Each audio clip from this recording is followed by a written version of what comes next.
তুলসী বৃক্ষ থেকে তুলসী পত্র আনতে গেলে একটা কেন মা হাজার হাজার পত্র আনা যায়।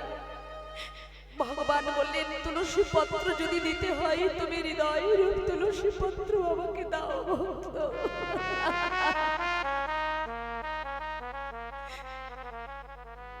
পরের দিন সকাল হয়েছে, ভালো মন্দ রান্না বান্না করে ঘরে কাজ কর্ম সেরে মা কাকে কলসি নিয়ে জল আনতে যাচ্ছে। আচ্ছা মায়ের একটু হাত তুলে দেখান তো কারা কারা জল আনতে যান, হাত তুলে দেখান। জল আনতে যান তো? বাহ। ওমা আপনাদের এদিকে মাটির কলসি আছে? মাটির কলসি বোতল আছে, বোতল আছে কি? মানে বোতল হয়ে গেছে না? ওমা ভালো করে শুনুন, দেখবেন মায়েরা যদি একবার ওই বৈকাল বেলায় কলের ধারে যায় না, ও দিদি কি গো বলি জামাই ষষ্ঠীর দিনে জামাই কি ভালো পাড়ের শাড়ি এনেছে? এই পদ্মাবতী মা কাকে কলসি নিয়ে জল আনতে গেছে, জল একে কিছু দেখতে পাচ্ছি না, তার উপরে এত ধনুর। পদ্মাবতী কাকে কলসি নিয়ে জল আনতে গেছে? ও দিদি, ও দিদি বলো না গো কোথায় হরিনাম হচ্ছে? মায়েরা লক্ষ্য করুন, একবার দেখুন তো আমার দিকে লক্ষ্য করুন, হাতের 5টা আঙ্গুল সমান হয় আমাদের? হ্যাঁ কি না একটু বলুন, কথা বলুন। হয় না? হাতের 5টা আঙ্গুল যেমন সমান হয় না, তেমনি এই সমাজে 5 জন মানুষও কিন্তু সমান হয় না। এইবার মা যেই বলেছে কোথায় হরিনাম হচ্ছে বলো না দিদি, কয়েকজন এসে বলছে এই পদ্মা তোর স্বামী তো ডাকাতি করে বেড়ায় সারাদিন, কোনোদিন হরিনাম করে না, কৃষ্ণ নাম করে না, তুই এসেছিস কোথায় হরিনাম হচ্ছে জানতে? আর কেহ কেহ এসে বলছে পদ্মা কাঁদিস না রে, চোখের জল মুছে ফেল। দাঁড়াও দিদি, কি বললে? আমার স্বামী ডাকাত, কোনোদিন হরিনাম করে না, কৃষ্ণ নাম করে না, আমি এসেছি কোথায় হরিনাম হচ্ছে জানতে? দেখবেন স্বামীর সমস্ত অন্যায় সহ্য করা যায়, কিন্তু স্বামীর বদনাম কেউ সহ্য করতে পারবো না। স্বামী যত অন্যায় করে সহ্য করা যায়, কিন্তু স্বামীর বদনাম কেউ সহ্য করতে পারবো না। পদ্মাবতী বলছে দিদি তোমরা বারবার করে আমাকে বলো না আমার স্বামী ডাকাত, আমার স্বামী ডাকাত, কারণ এই পৃথিবীতে যখন যারা জন্ম নেয় তারা কেউ ডাকাত হয়ে আসে না, কেউ সাধু সন্ন্যাসী হয়ে আসে না। তাহলে হয় কি করে? এই সমাজ, এই পরিবেশ, যেমন পরিবেশে মানুষ হবে, যেমন সমাজে মানুষ হবে, তেমনি ভাবে সেই মানুষটা এই সমাজে চোর ডাকাত হবে। তাই দিদি বারবার করে এমন কথা আমাকে বলো না। কয়েকজন বলছে পদ্মা, পদ্মা আরে কাঁদছিস কেন? আয় আমার কাছে আয়। এই পদ্মা শোন, ওই যে আমাদের পাশে জমিদার বাবু আছে না, ওই জমিদার বাবুর বাড়িতে 5 দিন হরিনাম হয়ে গেছে, এখনো 5 দিন ভাগবত পাঠ হবে। পারলে তুই স্বামী স্ত্রী যাস, না পারলে একা একা যাস। মায়ের এই জায়গাটা একটু ভালো করে মন দেবে। শ্রবণাং কীর্তনাং, আগে শোনা পরে কীর্তন। শোনা যদি ভালো না হয়, মৌমাছির ভাণ্ড থেকে হাজার হাজার কলসি মধু ঢেলে দিলে সব নিম পাতার মতো তিতো হয়ে যাবে। আস্বাদন করুন ভালো করে। এখন মা পদ্মাবতী তো যে জন কৃষ্ণ ভজে সেই বড় চতুর। হ্যাঁ, পদ্মাবতী জেনে এলো জমিদার বাবুর বাড়িতে 5 দিন হরিনাম হয়ে গেছে, আর 5 দিন কি হবে? কি পাঠ? ভাগবত পাঠ হবে।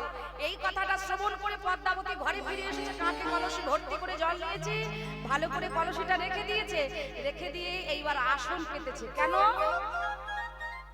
স্বামীকে সেবা দেবে বলে। আর যেই না আসনটা পেতে দিয়েছে, মাধব এসে বসেছে, সুন্দর করে থালা ভর্তি করে দিয়ে সেবার আয়োজন করেছে, বলে স্বামী সেবা করো। আর মাধব সেবা করতে বসেছে, আর যেই না সেবা তুলতে যাবে, পদ্মাবতী স্বামীর কাছে গিয়ে বলছো স্বামী একটা কথা বলবো। মানে দেখবেন বাবার, আমার বিশেষ করে বাবাদের বলে, দেখবেন মায়েরা এক সময় আপনাদের সাথে খুব মিল দেবে। কখন জানেন তো? যখন ওই আশ্বিন মাস এসে যাবে, মানে দুর্গা পুজো শুরু হবে হবে ভাব, সেই সময় মায়েরা দাদা ভাইদের কাছে যায়। একটা কথা বলবো, বলি ওই দোকানের শাড়িটা না এত ভালো লেগেছিল। পদ্মাবতী বলছে স্বামী একটা কথা বলবো। আর এদিকে মাধব মনে মনে ভাবছে কালকে এইরকম ভাবে খেতে দিয়ে হরিনাম করেছিল, আজকে যদি হরিনাম করে।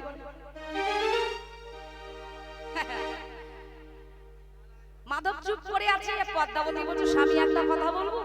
আর যেই বলেছি একটা কথা বলবো, মাধব বলে যা বলবে বলো, হরি নাম বাদ দিয়ে বলো। সর্বনাশ, যা বলবে বলো, হরি নাম বাদ দিয়ে বলো। মায়েরা কথাটা ছোট হতে পারে কিন্তু মানেটা অনেক বড়। কেন? যা বলবে বলো, হরি নাম বাদ দিয়ে বলো। হরি নাম, হরি নাম, হরি নামে তো হরি নামে। আমার পিঠে নয় দু চার ঘা পড়বে, তারপরে পড়ুক, হরি নাম তো পড়বে। কেন? বীজের মধ্যে বৃক্ষ থাকে, চোখে যায় না দেখা, আর নামের মধ্যে নামে আছে মধুর মূরতিতে আঁকা। যেমন বীজের মধ্যে বৃক্ষ থাকে, আমরা চোখে দেখতে পাই না, কি মা পাই? চোখে দেখতে পাই না, তেমনি এই নামের মধ্যে নামে আছে মধুর মূরতিতে আঁকা।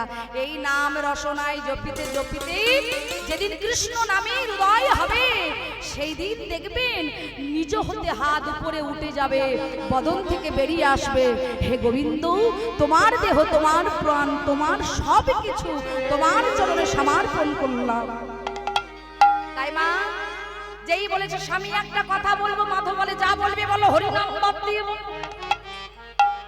আর যেই বলেছে হরি নাম বাদ দিয়ে বলো, পদ্মাবতী বলছে স্বামী তুমি ধনী হতে চাও? আচ্ছা মায়েরা একটু হাত তুলে বলুন তো, কারা ধনী হতে চায় না? সবাই চাই তো ধনী হতে। এইবার মাধব কি করেছে বলে, পদ্মা ধনী হতে চাই মানে, আরে ধনী হতে চাই বলেই তো দিনের পর দিন ডাকাতি করে বেড়াই, জীবনটা হাতে মুঠোই করে।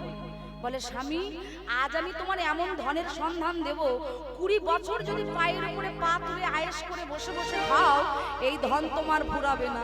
আর যেই না এই কথা শুনেছে না, ও পদ্মা বুকে এসো। বলে সারা জীবন ডাকাতি করে যে ধন পেলাম না, এই ধন তুমি কোথায় পেলে? বলে সত্যি তুমি যেতে চাও? বলে হ্যাঁ। বলে সত্যি যদি তুমি ধনী হতে চাও তাহলে তোমাকে ভাগবত পাঠশালায় যেতে হবে। বলে হরি বলবে না, হরি তোমায় বলিয়ে ছাড়বো। মায়েরা শিখে নিন একটু, হরি বলবে না। নারী এমন একটা বস্তু, নারী যদি মনে করে পুরুষকে স্বর্গে তুলতে পারে, নারী যদি মনে করে পুরুষকে নরকে দিতে পারে।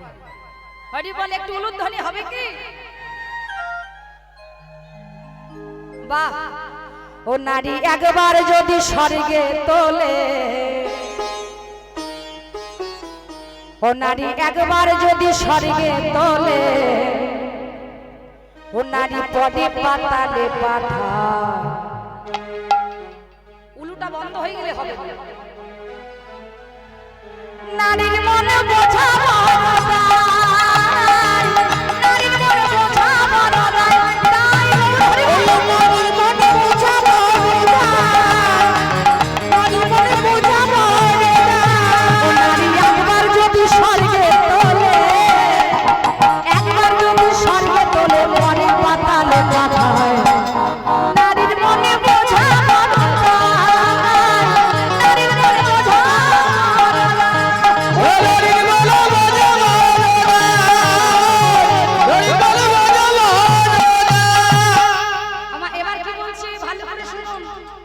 নারী দুর্গা, নারী কালী, নারী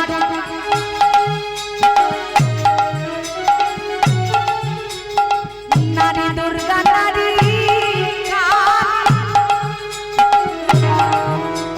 নারী দুর্গা, নারী কালী, নারীর শক্তি হয় ভূপালী।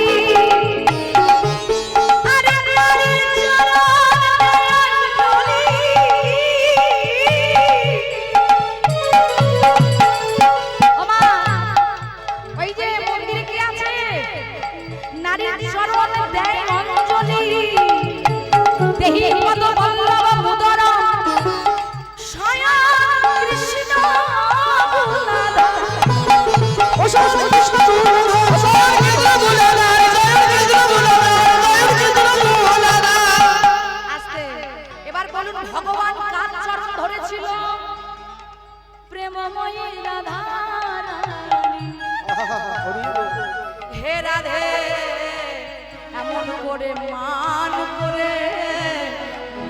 বসে তুমি আমায় হারিও না।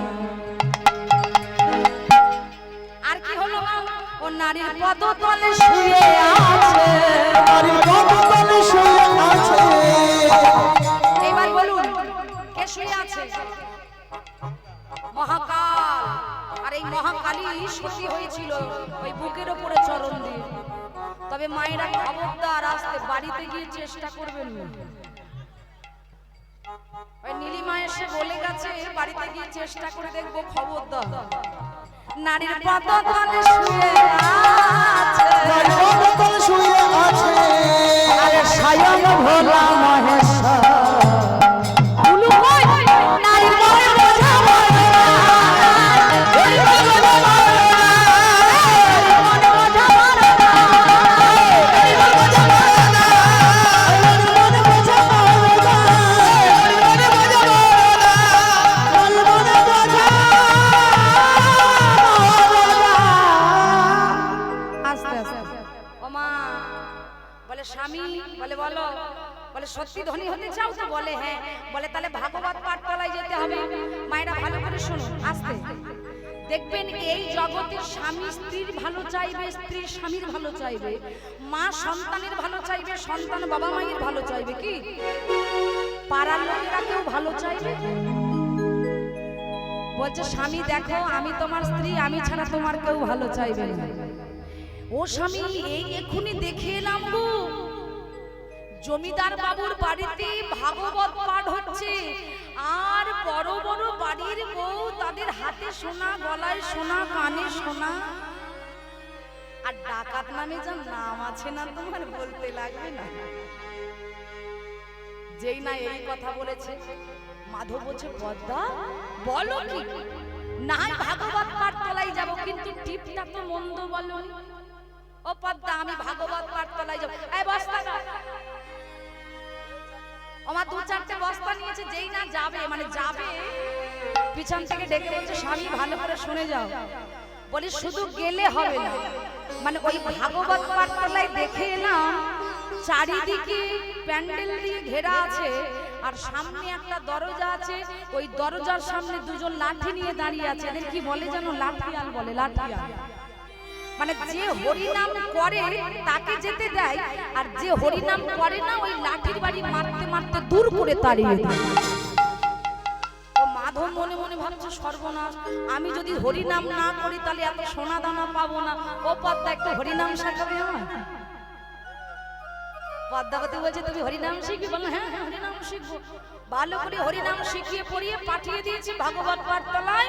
ওমা বস্তাগুলো নিয়েছি, ভাগবত পাঠতলায় এসে দাঁড়িয়েছে। এত ভক্ত হয়েছে, মানে আপনাদের মতো এত ভক্ত হয়েছে যে এই ডাকাত মাধব বসার জায়গা খুঁজে পাচ্ছে না। বলি এত ভক্তির মাঝে বসবো কোথায়? দেখবেন হরিবাসরের সামনে একটা হলেও সিট ফাঁকা থাকবে, মানে সব পিছনের দিকে যাবে, সামনের দিকে আসবে না। তোমাগো এই ডাকাত মাধব কি করেছে? সবার সামনে বসেছে। এখন এক বুড়ি মাই মাধবকে দেখতে পেয়েছে। বুড়ি মা দেখতে পেয়ে তো ঠক ঠক করে কাঁপছে। বলি তো ডাকাত, এর দিয়ে বিশ্বাস নাই। তো বুড়ি মা যেই কাঁপছে 500 জন বলে ও বুড়ি মা, ও বুড়ি মা। বলি তুমি কাঁপছো কেন? কি হলো তোমার? ও মায়েরা বলে তুইও দেখলে কাঁপবি, ওই দেখছে দেখ কে বসে আছে। আর যেই দেখেছে না, দেখছে ডাকাত মাধব, চেঁচামেচি শুরু হয়ে গেছে। বুড়ি মা বলে চুপ কর, চেঁচামেচি করিস না, একজন একজন করে বেরিয়ে সব চলে যায়। হরিবল হরিবল। একজন একজন করে বেরোতে বেরোতে পুরো ভাগবত পাঠতলা ফাঁকা হয়ে গেল। আচ্ছা মায়েরা এবার বলুন তো কতজন বসে আছে ওই ভাগবত পাঠতলায়? কজন বসে আছে? একটু আঙুল দিয়ে দেখান, এত দূর থেকে কথা বললে তো শোনা যাচ্ছে না। কতজন বসে আছে? দুজন দুজন দুজন। এক হচ্ছে এই ডাকাত মাধব, আর আরেকজন হচ্ছে যিনি ভাগবত পাঠ করবে। এখন দেখবেন যারা জ্ঞানী হয় বাবা, লক্ষ্য করবেন, যারা জ্ঞানী হয় তারা জ্ঞানের কথা বলে, যারা গুণী হয় গুণের কথা বলে, যারা মানি হয় তারা মানের কথা বলে। মায়েরা সম্মান যদি তোমার থাকে, ছেঁড়া কাপড় পরে যদি রাস্তায় যাও সবাই তোমাকে সম্মান করবে। কি ভালো ভালো গয়না পরে গেলে তোমার দিকে কেউ তাকাবে না। তাহলে সম্মান পেতে গেলে তুমি ছেঁড়া কাপড় পরলেও তোমাকে সম্মান দেবে। তো মাইরা এবার যেই না ভাগবত পাঠতলায় বসে আছি, যিনি ভাগবত পাঠক জ্ঞানী মানুষ আমার জ্ঞানের কথা বলছেন, বলে ভাই ভাই ঝগড়া হচ্ছে গো, ভাই ভাই ঝগড়া হচ্ছে, বাবার 10 কাঠা জায়গা, ছোট ছেলে বলে আমার 5 কাঠা, বড় ছেলে বলে আমার 5 কাঠা। ভগবান বলছে ওরে বেটা জায়গা তো তোর 3.5 হাত, কি জায়গা আমাদের 3.5 হাত, এর বেশি আমাদের নেই মা। তো ভালো করে শোনো, এইভাবে আর সংসার মায়ায় পড়ে তাকে ভুলে যেও না। এক কাজ করো, যদি চিরদিনের মতো ধনী হতে চাও তাহলে চলে যাও মধুর বৃন্দাবনে। আর এই মাধব মনে মনে ভাবছে চিরদিনের মতো ধনী হতে গেলে বৃন্দাবনে যেতে হবে। মহাজন পদে কি লিখছে মা, এবার আসল সোনাই মন মেতেছে, আসল সোনাই মন মেতেছে, আসল সোনাই মন মেতেছে, আসল সোনাই মন মেতেছে, ওই নকল সোনা ভুলে গিয়ে আসল সোনাই মন মেতেছে। নকল সোনা ভুলে গিয়ে আসল সোনাই মন মেতেছে। এইবার মা সর্বনাশ, ভালো করে আশ্চর্য ঘটনা দেখুন। ভাগবত পাঠক ভাগবত পাঠ করতে করতে সামনে তাকিয়ে দেখছে মাধব বসে আছে, ও রইল ভাগবত ছুটতে ছুটতে পালিয়ে যাচ্ছে। তোমা এই মাধব মনে মনে ভাবছে ভাগবত পাঠক ব্রাহ্মণ কাকা বলে গেলেন বৃন্দাবনে গেলে চিরদিনের মতো ধনী হয়ে যাব, তার নিশ্চয়ই কোনো ধন সম্পত্তি সেখানে আছে। তো ধন সম্পত্তি না পেলে আমি ধনী হব কি করে? তো যার এত ধন সম্পত্তি তার নামও বললো না, তার ঠিকানাও বললো না, বলে গেলে হবে দাঁড়াও ও কাকা। ও কাকা। মাধব পিছন পিছন যাচ্ছে, বলে কাকা দাঁড়াও একটু দাঁড়াও, আরে বলে যাও কোথায় গেলে আমি ধন পাবো? এত ধন সম্পত্তি কার, তার নাম কি, তার ঠিকানা কি? মা ব্রাহ্মণ ছুটতে ছুটতে চলে যাচ্ছে, ব্রাহ্মণীর ঘরে গিয়ে দরজা ধাক্কা দিচ্ছে, ব্রাহ্মণী দরজা খোলো দরজা খোলো। আর ব্রাহ্মণী কর্ম করতে করতে তাড়াতাড়ি করে দরজা খুলে দিয়েছে। স্বামী, আচ্ছা তুমি তো জমিদার বাবুর বাড়িতে গিয়েছিলে ভাগবত পাঠ করতে, এখন তো তোমার আসার কথা নয়। বলে কথা পরে হবে, আগে দরজা বন্ধ কর। আর যেই বন্ধ করতে যাবে মা, এমন সময় মাধব এসে দাঁড়িয়েছে। বলে কাকিমা, বলে মাধব কি হলো? বলে কাকাকে ডেকে দাও, কাকার সাথে দরকার আছে। বলে কি দরকার আছে আমাকে বল। ওমা সবাই কি সব কাজ পারে? বাবারা কি বলছেন, সবাই কি সব কাজ পারে? সবার দ্বারা সব কাজ কিন্তু সম্ভব হয় না। মাধব বলছে কাকিমা এ কাজ তোমার নয়, ভালো করে শুনুন, একটা উদাহরণ দিচ্ছে। একটা বুড়ি মা কি করেছে, মেয়ের বাড়িতে যাবে, মানে মেয়ের অনেক দূরে বিয়ে হয়েছে, অনেকদিন মেয়ের বাড়িতে যায়নি। তা বুড়ি মা মেয়ের বাড়িতে যাবে, আর দেখবেন অনেক দূরে যদি মেয়ের বিয়ে হয় তাহলে কি করতে হবে, গাড়িতে চেপে যেতে হবে, তো অনেকটা দূর রাস্তা। তো বুড়ি মা কি করেছে, বাস স্ট্যান্ডে গেছে, মানে এই যে আপনাদের এই বুরুল যে বাস স্ট্যান্ড আছে, বাস স্ট্যান্ডে গেছে, বুড়ি মা বাসে উঠেছে। কি গো টাইমে টাইমে বাস তো মা, একটু অন্য মা খোকা বাবু একটু অন্য রে, 50 টাকাতে টিকিট কেটেছি, ওদিকে দেখো। খোকা বাবা লেগে আছে। আমা বুড়িমা জিজ্ঞাসা করতে করতে একটা সিট ফাঁকা পেয়েছে, বসেছে। এইবার ড্রাইভার চা খাচ্ছে, গাড়ি ছাড়ার সময় হয়ে গেছে। তো গাড়ি ছাড়ার সময় হয়ে গেছে, ড্রাইভার চা খাচ্ছে, বাসে যেই উঠতে যাবে, ও বুড়িমা, মানে বুড়িমা কোন সিটে বসেছে বুঝতে পারছেন তো? মেন সিটে বসেছে। যেই বলে ও বুড়িমা, বুড়িমা বলে তুই যা, বলে ও বুড়িমা ওই জায়গায় বসে গাড়ি চালাতে হবে। বলে চালাকি পাতা, এই জায়গায় বসে তোর গাড়ি চালাতে হবে, ওখানে দাঁড়িয়ে দাঁড়িয়ে গাড়িটা চালিয়ে দে। আমার গাড়ি চলবে? তাহলে সবাই সব কাজ পারে না, এই কাজ তোমার দ্বারা হবে না, তুমি কাকাকে ডেকে দাও। আর মাধব যেই না এই কথা বলেছে, ওই ব্রাহ্মণ ঠাকুর মনে মনে ভাবছে না মাধবের মেজাজটা ঠান্ডা আছে, মনে হয় কিছু জানবার জন্য এসেছে।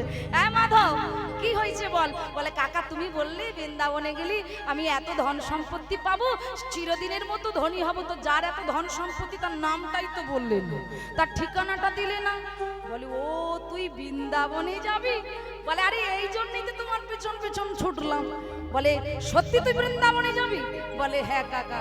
মায়েরা দেখুন, ভগবানের নাম স্মরণ করতে গেলে অনেক বাধা বিপত্তি আসবে। দেহ নিয়ে গোবিন্দ সেবা করা সহজ কথা, কিন্তু এই মন নিয়ে গোবিন্দ সেবা করা সহজ কথা নয় মা। গোবিন্দ সেবায় অনেক বাধা বিঘ্ন আসে। তাই মাধব বলছে কাকা আমি বৃন্দাবনে যাব। বলে সত্যি তুই বৃন্দাবনে যাবি? বলে হ্যাঁ। বলে আগে ঠিকানাটা বলো। বলে ওই বৃন্দাবনে একটা ছেলে আছে যার নাম হলো কৃষ্ণ, আর ওর সর্ব অঙ্গে অলংকারে ভরা একটা একটা গয়নার দাম হচ্ছে 1 লক্ষ। সর্ব অঙ্গে অলংকারে ভরা আর একটা একটা গয়নার দাম হচ্ছে 1 লক্ষ। বলে কাকা তাহলে ঠিকানা কি বললে? বলে বৃন্দাবন। ছেলেটার নাম কি বললে? বলে কৃষ্ণ।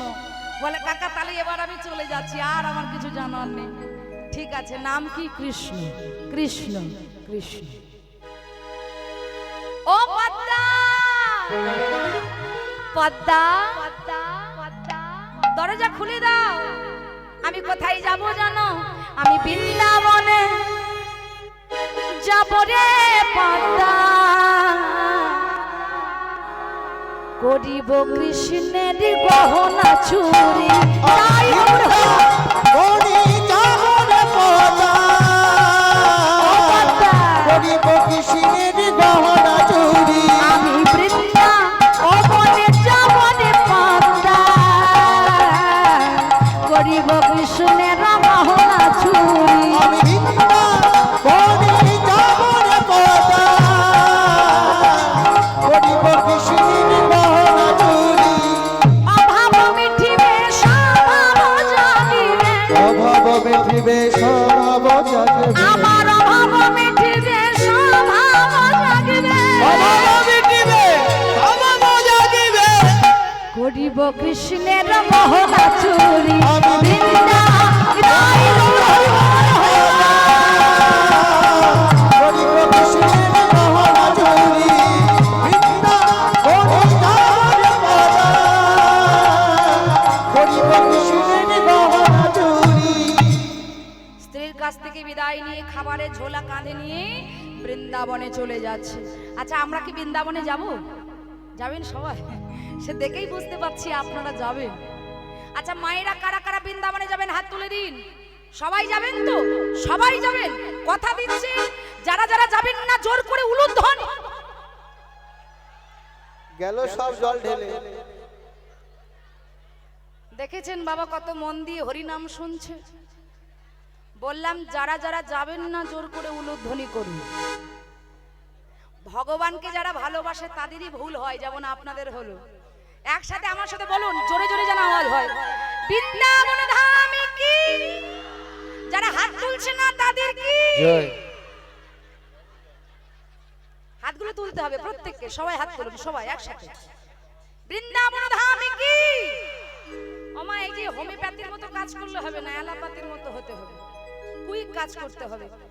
একটু জোরে জোরে বলবেন, কৃষ্ণচন্দ্র কি। বাহ বাহ বাহ। এই জায়গাটার মালিক কে জানেন তো? হ্যাঁ, এই জায়গাটার মালিক হচ্ছে প্রেমময়ী রাধা ঠাকুরানী, যিনি হচ্ছে বৃন্দাবনের মালিক। তাই চলুন আমরা সবাই মিলে একটু রাধা রানীর জয়ধ্বনি করব। প্রেম সে কহো রাধা রানী কি। তাহলে সবাই বৃন্দাবনে যাব, একটু সাহায্য করতে হবে, করতালি দিতে হবে প্রত্যেককে। সবাই বৃন্দাবনে যাব তো? মেরা মন पंछी है बोले